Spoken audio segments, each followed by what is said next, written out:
నల్గొండ జిల్లా నల్గొండ మండలం జి చెన్నారం గ్రామ పంచాయతీ పరిధిలో ఉన్నాం. ఇక్కడ ఉప సర్పంచ్గా ఏకగ్రీవంగా ఎన్నిక చేసింది ఈ గ్రామ ప్రజలు. దాంతోపాటు వార్డు మెంబర్ కూడా ఏకగ్రీవం ఎన్నికైంది బీజేపీ పార్టీ నుంచి. మరి ఒక మహిళకు ఉప సర్పంచ్ దక్కడం అంటే ఎట్లా ఉందో, మరి గెలిచిన తర్వాత ఈ గ్రామంలో ఎలాంటి అభివృద్ధి సంక్షేమం అందించారో ఉప సర్పంచ్ గారిని అడిగి తెలుసుకో. నమస్కారం ఉప సర్పంచ్ గారు. నమస్కారం మేడం. మీరు ఒక మహిళకు ఉప సర్పంచ్ అవకాశం దక్కడం, మీరు అది కూడా మళ్ళీ వార్డు మెంబర్ ఏకగ్రీవమే, ఉప సర్పంచ్ కూడా ఏకగ్రీవమే. మీరు ఫీల్ అవుతున్నారు, ఎట్లా భావిస్తున్నారు? మా ఊరు ప్రజలందరూ కలిసి మమ్మల్ని ఒక ఉండాలని నమ్మకంతో ఉంచారు వార్డుకు. మళ్ళీ వార్డుకు అయినాక 4 వార్డులు కాంగ్రెస్, 3 టీఆర్ఎస్, 1 బీజేపీకి. మేము ఆ వార్డుకైనా బీజేపీ తరఫున వేసి వచ్చినాం. అయితే మళ్ళీ సర్పంచులు అందరు కలిసి వార్డు ఈ ఊరికి 20 లక్షలు ఇస్తామని అనుకొని ఏకగ్రీవం చేయాలని సర్పంచ్ని అనుకున్నాక ఏం చేసారు, చదువు వచ్చిన వాళ్ళ వరకు తెలివితోటి నామినేషన్ వేసుకొచ్చుకోరు. మేము నా హస్బెండ్ని తీసుకొని పోయి ఫస్ట్ అతనిదే ఉందనుకొని పోయిండు. లేదు, మహిళలకు వచ్చింది వార్డు. మళ్ళీ నన్ను తీసుకొని వెళ్ళి బీజేపీకి నేను 7వ వార్డుకి వేసి వచ్చిన నామినేషన్. అందువల్ల వార్డులకి నామినేషన్ లేవు, ఏకగ్రీవం ఎన్నుకోరు వార్డులు. సర్పంచులకి ఓట్లు ఉన్నాయి, అందువల్ల ఓట్లు వేసి అయిపోయినాక మళ్ళీ మా ఇంటి దగ్గరికి వచ్చిర్రు. నేను బీజేపీలోని ఆడేసి వచ్చింది అందరికి ఎరికే. మేము తిరగడం ఇట్లా అందరికీ తెలిసింది. మళ్ళీ ఇట్లా కాంగ్రెస్ వాళ్ళు వచ్చి ఏం చేసిరు, అట్లా కాదు, నువ్వు ఒక్కని బీజేపీలో ఉంటే ఇప్పుడు ఎట్లా, వద్దు, నువ్వు మా దాంట్లోకి రావాలని కాంగ్రెస్ వాళ్ళు వచ్చి మా ఇంటి దగ్గరికి వచ్చి మా హస్బెండ్ని, నా దగ్గరికి రాలేదు మా హస్బెండ్, పక్కన నేను వచ్చి తీసుకొని వెళ్ళి ఆయనకి కండవ కప్పారు గుమ్మలమోహన్ రెడ్డి దగ్గర. కండవ కప్పి మళ్ళీ నేను ఆడికి మా హస్బెండ్ అన్న, ఎందుకు నువ్వు ఇట్లా చేసినావు, మళ్ళీ ఈ పాట అని ఆ పాట అని అట్లకి ఎట్లా పోయినావని అనగానే వద్దులే వాళ్ళు రమ్మన్నగా పోయినా అని అయిపోయినాక మళ్ళీ వచ్చినాక ఓట్లు అయినాక ఏం చేసినావు, మాకు వీళ్ళ ఉంటే ఉప సర్పంచ్ నీకే ఇస్తామని మా బంధువులందరూ అన్నారు. నా తరపున నన్ను ఉంచిన వాళ్ళందరూ అన్నారు, నువ్వు ఎందుకు పోయినారా అందులోకి అన్నారు. అంటే ఇక సరేలే, వాళ్ళ ఉప సర్పంచ్ ఇస్తానంటారు కదా అని అనుకుంటారు. ఇవ్వనంటారు. ఇవ్వనంటే ఏం చేసినావు, నాకు ఉప సర్పంచ్ అయితేనే నాకు ఇల్లు ఉంటా, లేకుంటే లేను అని నేను బీజేపీకి నన్ను ఎన్నుకోరు అందరు కలిసి. బీజేపీ తరఫున మీరు ఉప సర్పంచ్ ఏకగ్రీవంగా ఎన్నుకోరు. ఒక మహిళకు అవకాశం దక్కడం పట్ల మీరు ఎట్లా భావిస్తున్నారు? మహిళలకు ఈ రోజుల్లో మహిళలకు మా అందరు కలిసి నాకు పట్టుదల ఇచ్చిన వాళ్ళకి ధన్యవాదాలు. ఒక మహిళగా నువ్వు ఎలా ఫీల్ అవుతున్నావు? మహిళలకు ఏం చెప్పదలుచుకోరు? మహిళకంటే నాకు కొంచెం చెప్పడం అట్లా కొద్దిగా మాకు ఇప్పుడే. అయితే ఇప్పుడు నిన్న మొన్న కూడా గతంలో కూడా ఇందిరా పార్క్ దగ్గర కూడా ధర్నా చేసారు ఉప సర్పంచులందరూ కూడా. ఉప సర్పంచులకు గౌరవ వేతనం ప్రకటించాలి, ప్రోటోకాల్ పాటించాలి, శిలాపాకాల మీద కూడా ఉప సర్పంచ్ పేరు చెక్కియాలని కూడా మీ ప్రధానమైన డిమాండ్. మీరు ప్రభుత్వానికి ఏం చెప్పదలుచుకున్నారు? మీరు ఉప సర్పంచుల పక్షాన మీకు చెక్ పవర్ కూడా అట్నే ఉంచాలని కూడా అంటున్నారు. దీనిపైన మీరు ఇప్పుడు చెక్ పవర్ మీద చేంజ్ చేస్తున్నాం సార్. ఇప్పుడు సర్పంచ్కు ఉన్న దాంట్లోకి మార్కెట్లో కొంచెం ఉంటే బాగుంటుంది కదా. ఇప్పుడు 6,000 ఇచ్చే దాంట్లో మాకు కొంచెం ఒక 3,000 ఇచ్చినా కానీ మాకు ఏమనిపించదు. అవి కొన్ని పనులు వచ్చినా కానీ చేయించగలుగుతాం. అంటే ఉప సర్పంచులకు ప్రోటోకాల్ ఉండాలి, గౌరవ వేతనం కూడా ఇవ్వాలంటే ప్రభుత్వం డిమాండ్ చేస్తుంది. మహిళలకు ఏం చెప్తారు మీరు? మహిళలకు ఇప్పుడు మహిళా సంఘాల బలోపేతానికి కావచ్చు, మహిళా భద్రతకు ఒక మహిళా ఉప సర్పంచ్ ఉన్నారు సార్. ఇప్పుడు సంఘాలది ఉంది, మోడీ నుంచి ఇప్పుడు రుణం ఇస్తురు, అట్లా మహిళలకి కొద్దిగా సేఫ్టీ అయిపోతుంది. సంఘానికి మహిళా సంఘాల బలోపేతం మీ గ్రామ పంచాయతీ ఎట్లాంటి చర్యలు చేపడుతుంది అంటారు? మీ గ్రామ పంచాయతీ, మీ పాలక మండలి కావచ్చు, మీ ఉప సర్పంచ్గా నువ్వు మహిళ ఉన్నావు, మహిళా లోకానికి మీరు ఏం చెప్తున్నారు?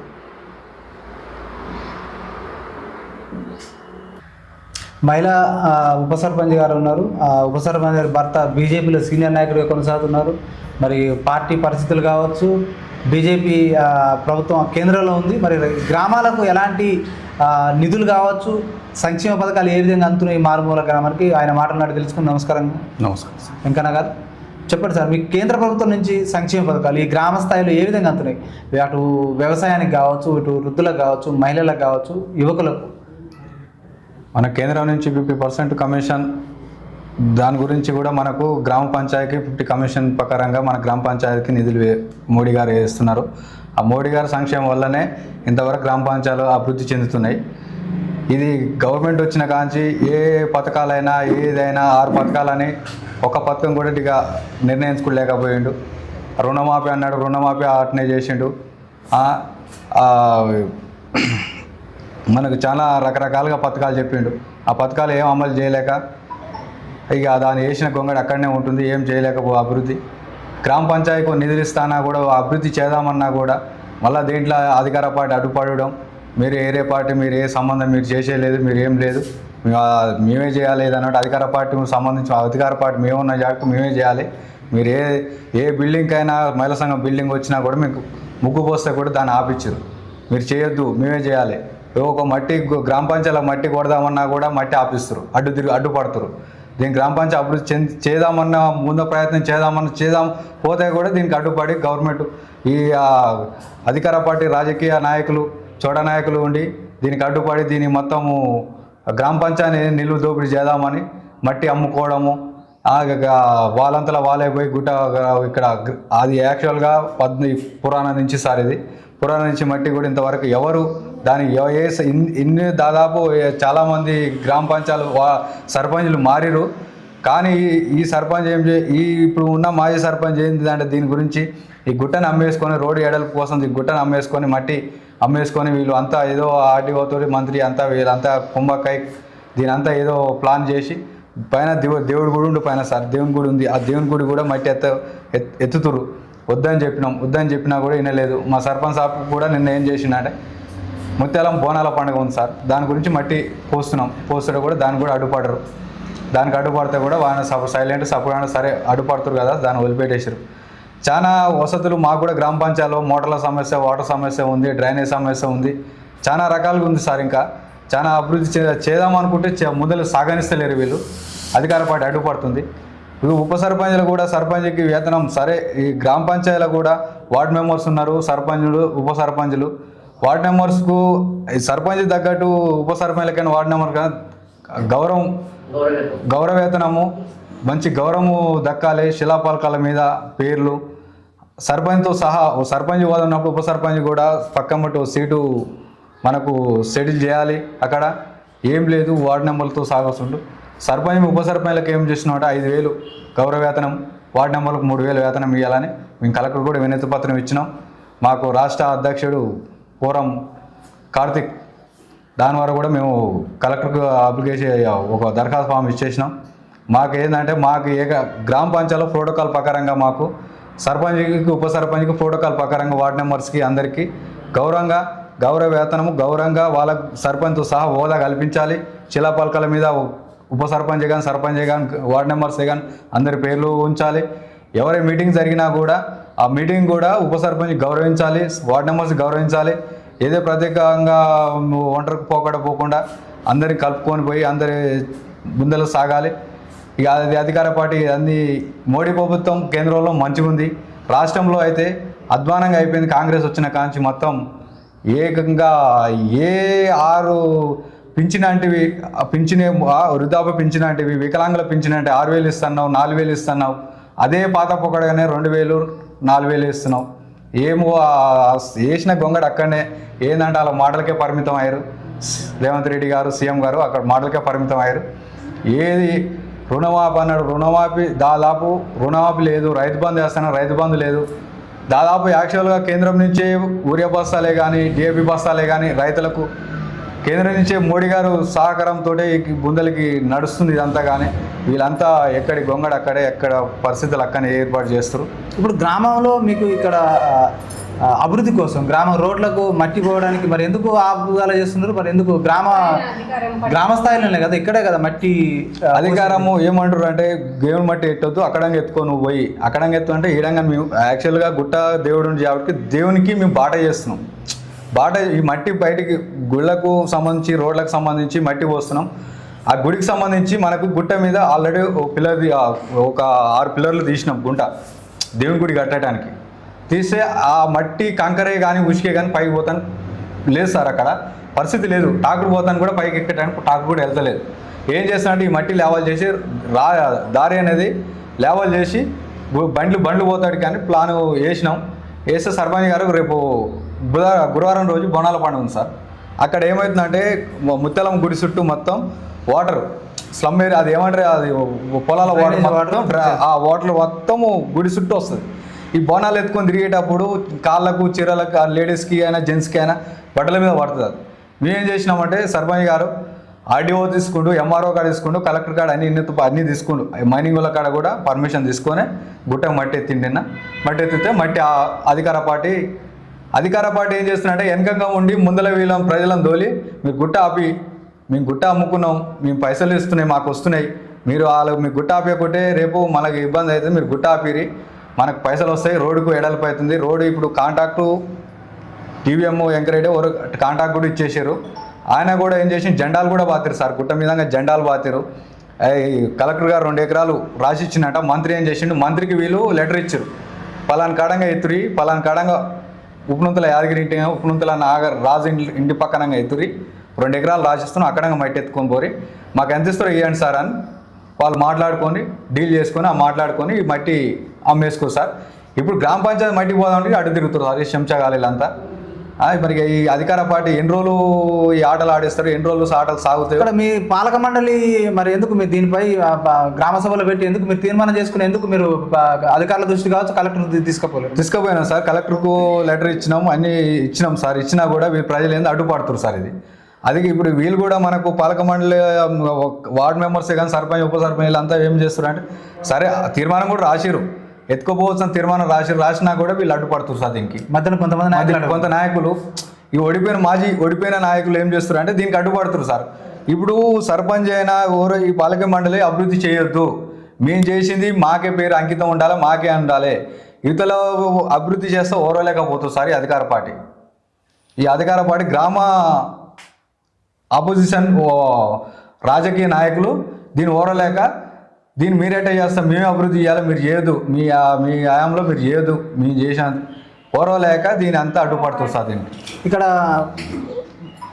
గ్రామ స్థాయిలో మౌలిక సదుపాయాల విషయంలో కావచ్చు, డ్రైనేజీ కావచ్చు, అటు పోతే రోడ్లు కావచ్చు, అటు పోతే వీధి లైట్ల నిర్వహణ ఎట్లా ఉంది, ఎట్లా పారిశుద్ధకరణ ఎట్లా కొనసాగుతుంది? వీధి లైట్లు అయితే ఇక మనకు ఫెస్టివల్కు వేసేస్తున్నాం సార్. మాకు ఇప్పుడు మేము గెలిచినంత వరకు నుంచి ఒకసారి వేసినాము. రేపు బోనాలకు ఫెస్టివల్కు మళ్ళీ వీధి లైట్లు ఏడ పోయినా పెద్ద లైట్లు ఎక్కడ సెట్ చేయాలో అక్కడనే అన్నీ కంటిన్యూ చేసేస్తున్నాం. ఇక డ్రైనేజ్ సమస్య ఉంది సార్. డ్రైనేజ్ సమస్య వికుడు గుంతలు వచ్చినాయి సార్. నిర్మాణ అది కూడా గ్రామ మీటింగ్లో కూడా దాని తీర్మానం రాశారు సార్. అది వచ్చింది, అది కూడా చేస్తాము. దాని ఇకుడు గుంతలు అంతా ఇల్లు తిరిగి మేము దాన్ని అభివృద్ధి చేస్తాం. ఎందుకంటే డ్రైనేజ్ వాటర్ ఏమవుతుందంటే డ్రైనేజ్ మోరీలు తీస్తే ఈ వాటర్ ఎటు పోవాలి, బయటికి పోతానికి చుట్టూ పొలాలు ఉన్నాయి సార్. పొలాలు వస్తే ఆ పొలాల దాకా మా డ్రైనేజ్ వాటర్ రావద్దు మీరు సార్. మాకు మహిళలు ప్రధానంగా ఒక సమస్య తీసుకొచ్చారు. గ్రామంలో బెల్ట్ షాపులు ఉన్నాయి అంటున్నారు. వాటి నియంత్రణ కోసము గ్రామ సభల్లో పెట్టి ఆ తీర్మానం చేసి ఆ తీర్మానం అంటే నోటీసులు ఆ బెల్ట్ షాపులకు ఇవ్వాలంటారు. ఒక మహిళా ఉప సర్పంచ్ ఉన్నారు మీ సత్యమణి గారు, దీనిపై గ్రామ పంచాయతీ ఏమైనా చర్యలు చేపడుతుంది అంటారా? చేస్తాం సార్. అది 100% బెల్ట్ షాపులకు ఆయనకు మీకు చెప్తాము. ఆ ప్రకారంగా అందరూ మా గ్రామ పంచాయతీ నుంచి గ్రామ తీర్మానము అన్ని లెటర్ ఇస్తాం, నోటీస్ కూడా పంపిస్తాం. ఆయనకు పంపించకుండా దాని చట్ట ప్రకారంగా చర్యలు తీసుకుంటాం. దాని బెల్ట్ షాప్ అయితే బంద్ చేపిస్తాం మొత్తం. ఈ గ్రామంలో యువత బాగా పెడదారి పడుతుంది. రోడ్డు ప్రమాదాలు కూడా ఈ రోడ్డు మీద చాలా యాక్సిడెంట్లు అవుతాయి. అవును సార్. మరి ఈ రోడ్డు పరంగా విస్తరణ జరుగుతుంది. ఏమన్నా అక్కడక్కడ స్పీడ్ బ్రేకర్లు, జీబ్రా లైన్స్తో పాటు సిగ్నల్స్ ఏర్పాటు చేయాలని ప్రజలు అంటున్నారు. మరి ఏమైనా ఏర్పాటు చేస్తాము. దాన్ని కూడా మేము దృష్టి తీసుకుపోతాం, కలెక్టర్ గారి దృష్టి తీసుకుపోయి ఎస్ఐ గారికి అన్ని మేము లెటర్ ఇస్తాం. లెటర్ ఇచ్చి బ్రేక్ కట్స్ ఇక ఒక 2-3 దిక్కుల బ్రేక్ కట్లు వేయాల్సింది సార్. లైన్స్ ఆ లైటింగ్స్ కూడా ఇప్పుడు మనకు ధరేశ్వరం నల్గొండ సాగర్ రోడ్ నుంచి ధరేశ్వరం దాకా మనకు సెంట్రల్ లైటింగ్ కూడా వచ్చే అవకాశం కూడా ఉందంట. దానికి ఈ ఆడాడ మనకు సిగ్నల్స్ కూడా పెట్టాల్సిన అవకాశం ఉంది. అది మేము కూడా దానికి కలెక్టర్ గారికి ఇస్తాము, ఎస్ఐ గారికి ఇక్కడ మేము దానికి సంబంధించిన శాఖలకు మేము ఇచ్చేస్తాం. గ్రామ భద్రత కోసం సీసీ కెమెరాలు ఏర్పాటు ఏమైనా చేస్తారా? సభలో పెట్టి దాని తీర్మానంతో దాన్ని చేస్తాం సార్. ఇప్పుడు గ్రామంలో బడ్జెట్ వస్తలేదు. అది ఈ గవర్నమెంట్ ఏంది అధికారం ఉన్న గవర్నమెంట్ గ్రామ పంచాయతీకి ఏమన్నా నిధులు ఇచ్చేది ఉందా? ఏమి ఇస్తుంది సార్? 15th కమిషన్ మోడీ గారు పంపించిన ఆ కమిషన్ తోటే మేము గ్రామాభివృద్ధి చేయాల్సింది. ఇవాళ అప్పులు పెట్టి ఇప్పుడు గ్రామ పంచాయతీకి అప్పులు పెట్టి మేము చేసితే మాకు ట్రాక్టర్ డీజిల్కి వెళ్తలేదు పరిస్థితి. ఆ గ్రామ పంచాయతీ సిబ్బందికి మా పెట్టుబడి మీకే వెళ్తలేదు సార్ దాని గురించి. మా జీతాలు 6,000 జీతాలు వస్తే ఆ సర్పంచ్ గారికి 6,000 జీతాలు వస్తే ఆడ పెట్టే పరిస్థితి కూడా లేదు. దాని గ్రామంలో ప్రధానంగా యువత మత్తు పానీయాలకు అలవాడిపోయింది. నల్గొండ కూతదేరు ఉంది పట్టణం కూడా గంజాయికి అటు ఎడిక్ట్ అయిపోయి ఉజ్వల భవిష్యత్తు సాధించారు. వాళ్ళు పరివర్తన రావడానికి, యువతలో మార్పు రావడానికి పోలీసు వారి సహకారంతో ఏమైనా 60-60 కార్యక్రమం చేసి ఏమైనా వాళ్ళు చైతన్యం చేస్తాం సార్. దాన్ని కూడా చైతన్యం తీసుకొస్తాం కదా దాదాపుకి. ఎందుకంటే ఇక్కడ అన్నీ మేము బెల్ట్ షాపులు కూడా బంద్ చేపిస్తాం. దాదాపు గంజాయి కూడా మేము కొద్దిగా చేస్తూనే ఉన్నాం. ఎవరెవరు ఏంది, ఎవరెవరు ఎక్కడ తిరుగుతురు ఏంది, యూత్ ఏడాడ కుసుంటుంది, ఎక్కడ తిరుగుతుంది, దాన్ని కూడా ఎస్ఐ గారికి దృష్టి పెట్టించినాం. ఆ ఎస్ఐ గారు కూడా చూసుకుంటానంటే మీకు ఏమైనా ప్రాబ్లం ఉంటే నాకు చెప్పండి.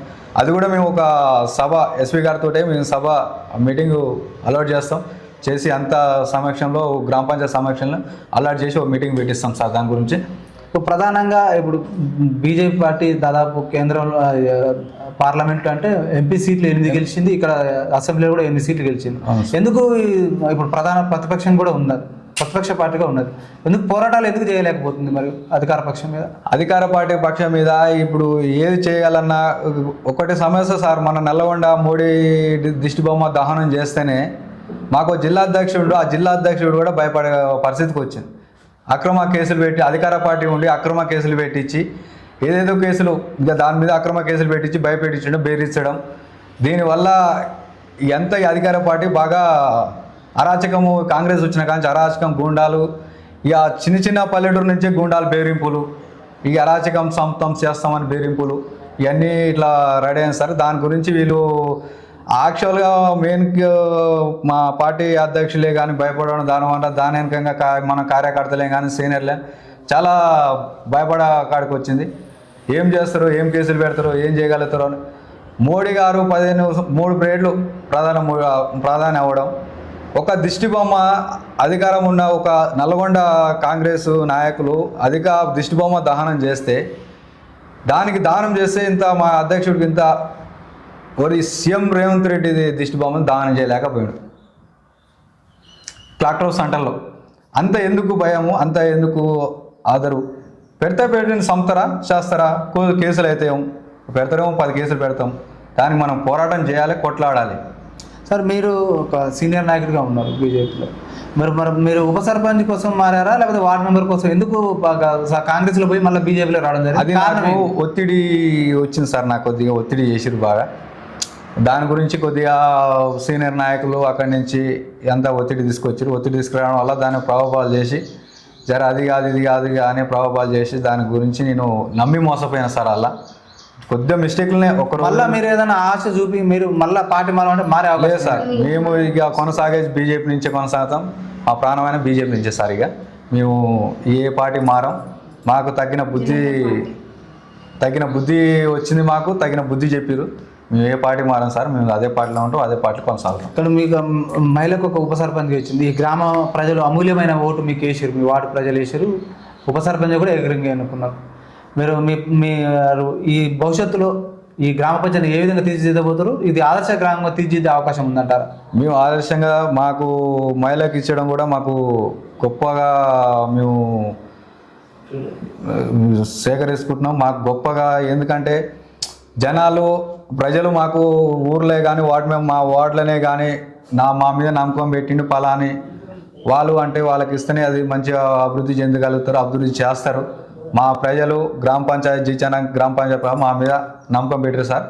అలా నమ్మకాన్ని మేము ఒమ్ము చేయం. దానికి ఏమైనా మేము అభివృద్ధి చేయగలుగుతాం. ముందు భవిష్యత్తులో మేము కూడా రాజకీయాలకు ఎదగాలని కూడా మేము ముందలు సాగుతాం సార్. ముందలు అడిగేస్తాం కానీ వెనక అడిగాం సార్. ఇక ఎంతవరకైనా మేము అభివృద్ధి చేయాలా, గ్రామ పంచాయతీ అభివృద్ధి మేము తోడ్పడతాం సార్. మీ చెన్నారం గ్రామ ప్రజలకు ఏం చెప్పదలుచుకోరు? భవిష్యత్తు ఇది ఎట్లా ఉండబోతుంది? చెన్నారాన్ని దీని ఒక నెక్స్ట్ కాక దీన్ని ఎట్లా చేయాలంటే మేము ఒక లైటింగ్స్ ఏమైనా రోడ్లే కానీ ఏదైనా బాగా ఒక ఆదర్శ గ్రామం లెక్కన మేము తీర్చిదిద్దాలా సార్. దీన్ని అవి కొన్ని లైటింగ్సే కానీ మొత్తం ఒక డెవలప్ మంచిగా చేయాలని చేస్తాం సార్. దీన్ని గ్రామ పంచాయతీకి మేము డెవలపింగ్ అభివృద్ధి అన్ని గ్రామ పంచాయతీల కంటే మా గ్రామ పంచాయతీ అభివృద్ధి చేయగలుగుతాం, చేస్తాం కూడా. దానికి మేము దానికే తోడుంటాం సార్, తోడ్పడతాం. ఇక్కడ చెన్నారం నుంచి గెలిచిన ఉప సర్పంచ్ మహిళ, వార్డు మెంబర్ ఏకగ్రీవమే, ఉప సర్పంచ్ కూడా ఏకగ్రీవమైనారు. ఇక్కడ గ్రామంలో ప్రధాన సమస్యలు అయినటువంటి రోడ్లు కావచ్చు, డ్రైనేజ్ కావచ్చు, ఇకపోతే వీధి లైట్లు కూడా ఎప్పటికప్పుడు వేసుకుంటూ గ్రామాన్ని సుందరీకరణ వైపు తీసుకుపోతాం అంటున్నారు. అదేవిధంగా ఉప సర్పంచులు కూడా ప్రోటోకాల్ కూడా వర్తించాలంటున్నారు. ఇక్కడ అధికార పార్టీ ఒత్తిడి చేసి అక్రమంగా ఇబ్బంది పెడుతున్నారు. అలాంటివి మానుకోవాలి. ప్రభుత్వాలు ఒకసారి అధికారంలోకి వచ్చినాక ప్రజల పక్షాన పనిచేయాలి కావచ్చు, ప్రశ్నించే వారి గొంతు కొయ్యకూడదని కూడా ఉప సర్పంచ్ గారు భర్త కూడా అనడం అంటున్నారు. మరో అంశంలో మరో వీడియోలో మీ ముందుకు వస్తుంది ప్రజావేదిక నుంచి. చూస్తూనే ఉండండి ప్రజావేదిక నుంచి. Thank you sir. Okay sir.